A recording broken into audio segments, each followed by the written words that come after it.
فضیلت الشیخ حضرت مولانا حبیب اللہ فیضی صاحب حفظہ اللہ وتولہ اس عظیم الشان اجلاس عام کے نہایت ہی اہم ذمہ داران راگھو پور اور اس کے قرب و جوار سے آئے ہوئے معزز سامعین حضرات، اسلامی بزرگوں، نوجوان دوستوں، پیارے بچوں اور پردہ نشین میری ماں اور بہنوں،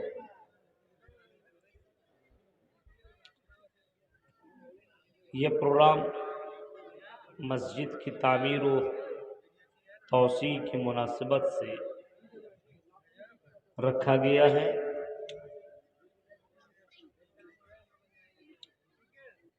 اور بڑی خوشی ہوئی کہ یہاں کے لوگوں کا جذبہ دیکھ کر کے کہ مسجد کے لیے لوگوں نے بڑھ چڑھ کر کے تعاون دیا۔ ہم اللہ رب العالمین کی بارگاہ میں دعا کرتے ہیں کہ اللہ رب العالمین جن لوگوں نے مسجد کی تعمیر میں حصہ لیا ہے، اللہ ان کی قربانی کو اللہ تو قبول عطا فرمائے، اور اسی طریقے سے دین کے کام میں ہم سب کو حصہ لینے کی توفیق عطا فرمائے، آمین۔ میں نے قرآن کریم سورۃ النحل آیت نمبر 36 آپ کے سامنے تلاوت کی ہے۔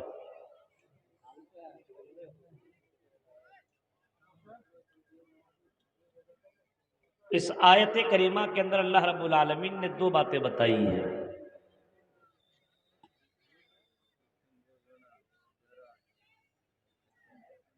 پہلی بات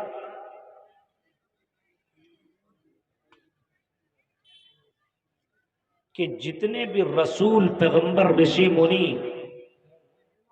اس دھرتی کے اندر آئے،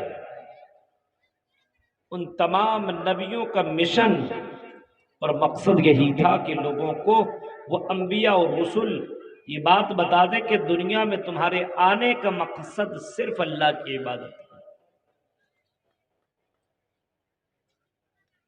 ہر امت میں، امت محمدیہ سے پہلے لگ بھگ 69 امتیں گزر چکی ہیں، اور ہر امت، ہر سمو اور جماعت کے اندر الگ الگ قوم کے اندر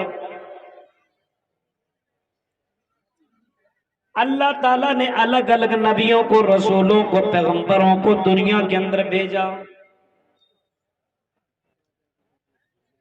وَلَقَدْ بَعَثْنَا فِي كُلِّ أُمَّةٍ رَسُولًا أَنِ اعْبُدُوا اللَّهَ۔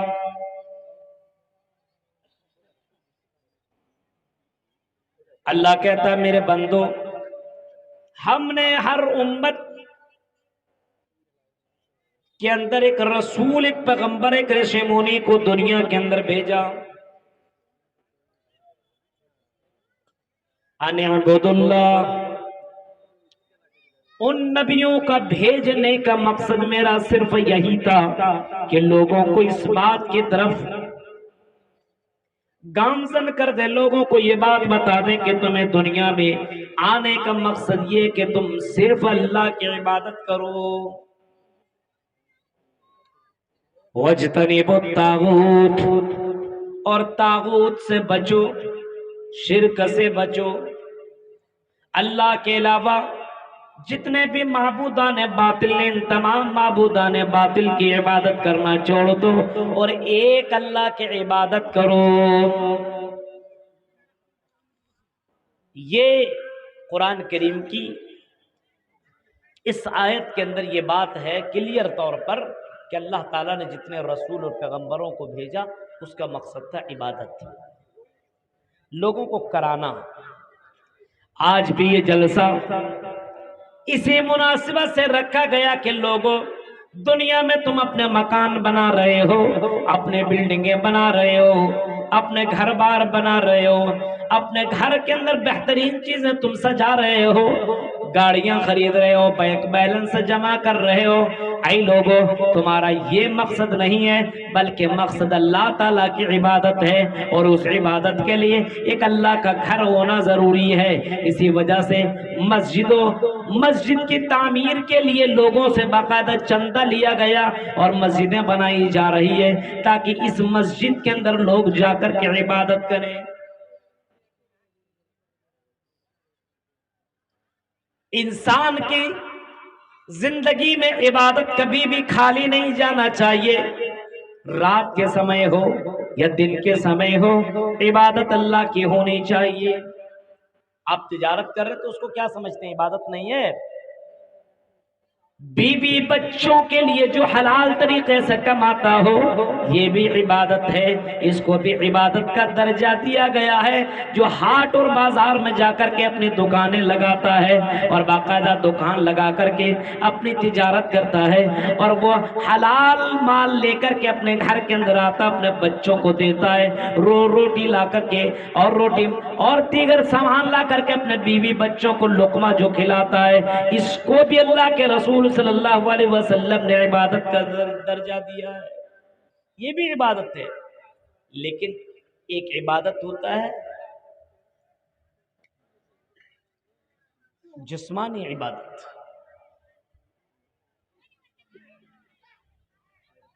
ایک جسمانی عبادت، جسم سے آپ کو یہ عبادت کرنی ہوگی۔